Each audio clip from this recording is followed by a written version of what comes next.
अस्सलाम वालेकुम। Pool to H S official team year. अच्छा स्टूडेंट्स, आज हम बात कर लेते हैं लिपिड्स के बारे में। तो पहले मैं वीडियो बना चुका हूँ सेल के ऊपर और कार्बोहाइड्रेट्स के बारे में। पहले मेरी वीडियो अपलोड हो चुकी हैं। अगर आप में से किसी ने वो वीडियो देखनी है तो आप प्लेलिस्ट ओपन करके चैनल के उसमें आप देख सकते हैं, बायोकेमिस्ट्री के प्लेलिस्ट में होगी। तो आज हम बात कर लेते हैं लिपिड्स के बारे में कि लिपिड्स का टॉपिक है, ये भी बहुत इंपॉर्टेंट टॉपिक है। तो इसमें से क्या क्या करना होता है, कौन कौन से टॉपिक करने होते हैं, कितना करना होता है, तो मैं आपको ये मार्किंग करा देता हूँ। इसमें से SCQs और MCQs की आपको मार्किंग करा देता हूँ और बता देता हूँ कि इसमें से क्या क्या करना है। तो उससे पहले स्टूडेंट्स, आप में से जो भी इस चैनल पे न्यू है तो काइंडली चैनल को सब्सक्राइब कर ले ताकि अगली आने वाली जितनी भी वीडियोज़ हैं वो आपको मिलती रहें। तो सबसे पहले स्टूडेंट्स, इसमें से अगर हम बात करें तो आपने सबसे पहले देखना है कि लिपिड्स की डेफिनेशन क्या होती है। सबसे पहले लिपिड की डेफिनेशन आपको पता होनी चाहिए। उसके बाद क्लासिफिकेशन और लिपिड आपको यूनिवर्सिटी क्वेश्चन है, तो इसको आपने पूरा का पूरा करना होता है। और हर टॉपिक की, जैसे आप सिंपल लिपिड है तो इसकी एग्जाम्पल का भी आपको पता होना चाहिए। इसके अलावा स्टूडेंट्स वो आपसे कम्प्लेक्स लिपिड का भी क्वेश्चन सेपरेट कर सकते हैं, कौन कौन से होते हैं उसके बारे में लिखना होता है। तो ये सारा का सारा टॉपिक आपने लिखना होता है। इसके बाद अगर हम बात करें स्टूडेंट्स, तो function of lipid university question है और इसमें से आप देख सकते हैं इसके जितने भी पॉइंट्स हैं 5 पॉइंट्स दिए हुए हैं, तो 5 पॉइंट्स सारे के सारे करने होते हैं इसमें। स्टूडेंट्स, फैटी एसिड की अगर हम बात करें तो फैटी एसिड भी इम्पोर्टेंट है। इसमें से सबसे ज़्यादा जो इम्पोर्टेंट है वो ये है कि palmitic acid and stearic acid के ये कार्बन के नंबर के कितने होते हैं कार्बन नंबर, और ये आपको पता होना चाहिए। और अक्रेंस का भी पता होना चाहिए कि किस फॉर्म में पाए जाते हैं। और इसके अलावा saturated and unsaturated fatty acid के बारे में भी आपको पता होना चाहिए कि कौन से होते हैं, और पॉली अनसैचुरेटेड फैटी एसिड के बारे में भी। नॉमेनक्लेचर इसकी इतनी इंपॉर्टेंट नहीं है, तो इसको ज़्यादा आप फोकस करने की ज़रूरत नहीं है स्टूडेंट्स। तो इसके बाद हम बात कर लेते हैं डायरेक्ट इस टॉपिक की, एसेंशियल फैटी एसिड की।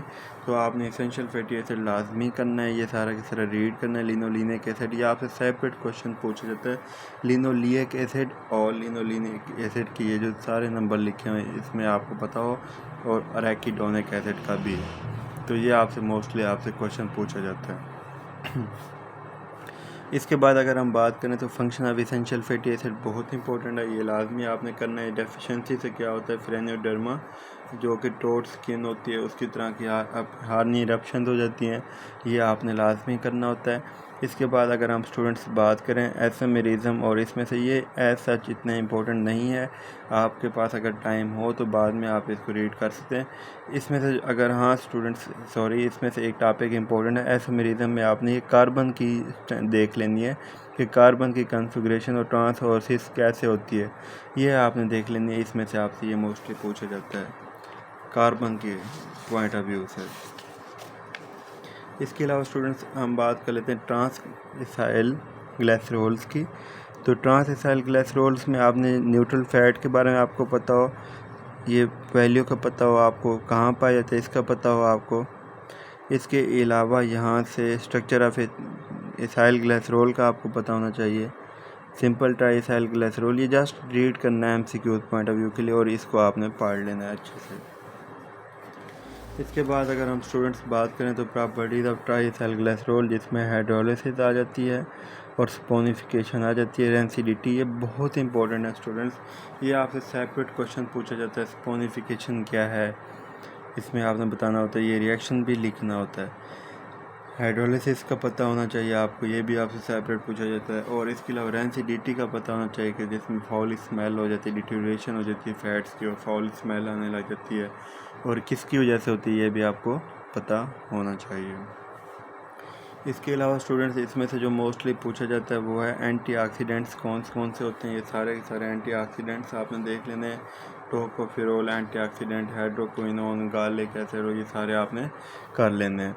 इसके बाद हम बात कर लेते हैं लिपिड पेरोक्सीडेशन इन विवो, तो वो भी आपने देख लेना कि इसमें कौन कौन से आ जाते हैं स्टूडेंट्स। इसके बाद अगर हम बात करें आयोडीन नंबर की, तो आयोडीन नंबर भी बहुत इंपॉर्टेंट है, और स्पोनिफिकेशन नंबर बहुत इंपॉर्टेंट है, इसकी डेफिनेशन और सब कुछ इसका आपको पता होना चाहिए। इसके बाद RM नंबर इम्पोर्टेंट है स्टूडेंट्स। आपने इनकी जस्ट ये जितने भी है ना, आपने इनकी डेफिनेशन और इनका वैल्यूज़ की किस तरह से रिप्रेजेंट की जाती हैं और कितनी वैल्यूज़ होती हैं, जस्ट आपने इन चीज़ों पे फोकस करना होता है। सारा रीड नहीं करना होता। अगर आपसे पूछा भी जाता है तो आपने उतना ही लिखना होता है। फास्फोलिपिड की बात करें तो ग्लाइसरोफास्फोलिपिड, आपने देखना है कि फास्फोलिपिड के साथ अगर ग्लाइकोजन ऐड हो रहा है तो ग्लाइसरोल ऐड हो रहा है तो ग्लाइसरोल और फास्फोलिपिड हो जाएगा। अगर उससे फिंगोसिन ऐड हो रही है तो फिंगोलिपिड फास्फोलिपिड हो जाएगा।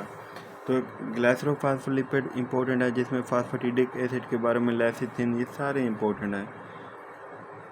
ये सबसे ज़्यादा इंपॉर्टेंट है स्टूडेंट्स इसमें फास्फेटिडाइलकोलिन के बारे में।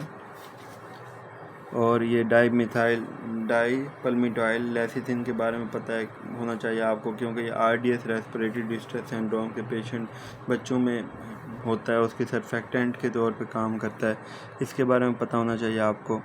ये आपसे मोस्टली क्वेश्चन आपके क्लिनिकल बना के पूछा जाता है आपसे।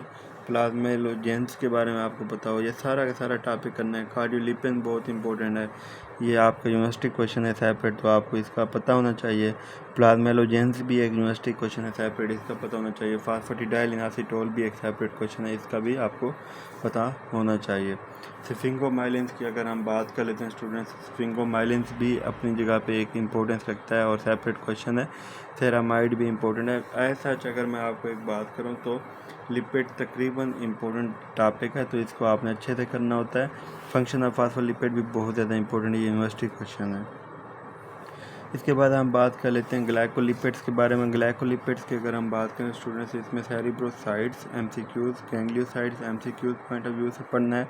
लिपोप्रोटीन्स को भी आपने just MCQs point of view से पढ़ लेना है। LDL VLDL ये आप सेकेंड ईयर में जाके पढ़ेंगे, जब मतलब नेक्स्ट आप लिपिड मेटाबॉलिज्म पढ़ेंगे तो वहाँ पे आप इसको बारे में पढ़ लेंगे। स्टीरॉयड के बारे में आपको पता होना चाहिए कि स्टीरॉयड क्या है, जस्ट आपने MCQs पॉइंट ऑफ व्यू से कंसेप्ट रखना है। कोलेस्ट्रॉल बहुत इंपॉर्टेंट टॉपिक है स्टूडेंट्स। इसकी स्ट्रक्चर आपसे मोस्टली पूछी जाती है, ये वाली ये ड्रा करने के लिए भी कहा जाता है आपको, तो इसलिए आपने इसको लाजमी ड्रा भी कर लेना है। इसकी स्ट्रक्चर और इसके फंक्शन बहुत ज़्यादा इंपॉर्टेंट यूनिवर्सिटी क्वेश्चन है, तो इसको करना है आपने। एर्गोस्टेरोल को आपने रीड कर लेना है जस्ट MCQs के लिए। और इसके बाद स्टूडेंट्स अगर हम बात करें एम्फीपैथिक लिपिड्स की, तो एम्फीपैथिक लिपिड्स का पता हो और इसके एग्जांपल्स का पता हो, बस इतना काफ़ी है स्टूडेंट्स, इससे ज़्यादा करने की ज़रूरत नहीं है। और अगर हम बात करें लिपोसोम्स की, तो सोनिफिकेशन इमल्शंस भी आपने कर लेना है। सोप्स और डिटर्जेंट्स आपने रीड कर लेने हैं। ये MCQs पॉइंट ऑफ व्यू से इम्पोर्टेंट है और SCQs में आज तक नहीं है। तो स्टूडेंट्स ये थी आपकी लिपिड बायोकेमिस्ट्री, तो इसमें आपने देख लेना सब कुछ। स्टूडेंट्स इसमें एक टॉपिक नहीं है ऐड, तो आपने उसको लिपन कार्ड्स देखना है। उसके टॉपिक का नाम है लिपिड पर ऑक्सीडेशन। तो ये आपने लिपन कार्ड से या जिस बुक से भी आपको हार्पर से मिल जाए, जिस भी आपको बुक से मिल जाए, आपने इसको लाजमी करना है। ये इंपॉर्टेंट टॉपिक है और अक्सर यूनिवर्सिटी क्वेश्चन और आता है, या फिर पास्ट पेपर से आपने देख लेना है। तो यहाँ पे क्योंकि वो नहीं दिया हुआ, तो इसलिए मैंने आपको कहा कि आप वहाँ से देख लेंगे। स्टूडेंट्स जो आपको मैंने जितना आपको बताया है तो इतना ही काफ़ी है, इससे ज़्यादा करने की कोई ज़रूरत नहीं है। जब आपके पास इतना हो जाता है, उसके बाद टाइम बचता है, तो आप बाकी पोर्शन करें। और इन्हीं टॉपिक्स में से ही आपके MCQs आते हैं, डिटो MCQs आते हैं, तो आप आराम से वहाँ पर अटैम्प्ट कर सकते हैं।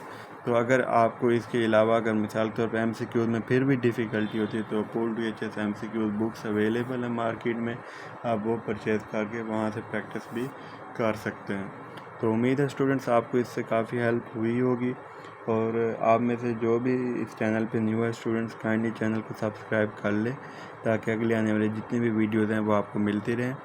इसके अलावा अगर स्टूडेंट्स आप में से किसी का कोई भी क्वेश्चन होता है, कोई भी क्वेरी होती है, आप कमेंट्स कर सकते हैं या इनबॉक्स कर सकते हैं, तो उसके ज़रिए से आपकी क्वेरी को सॉल्व किया जाएगा। ओके, थैंक यू, अल्लाह हाफ़िज़।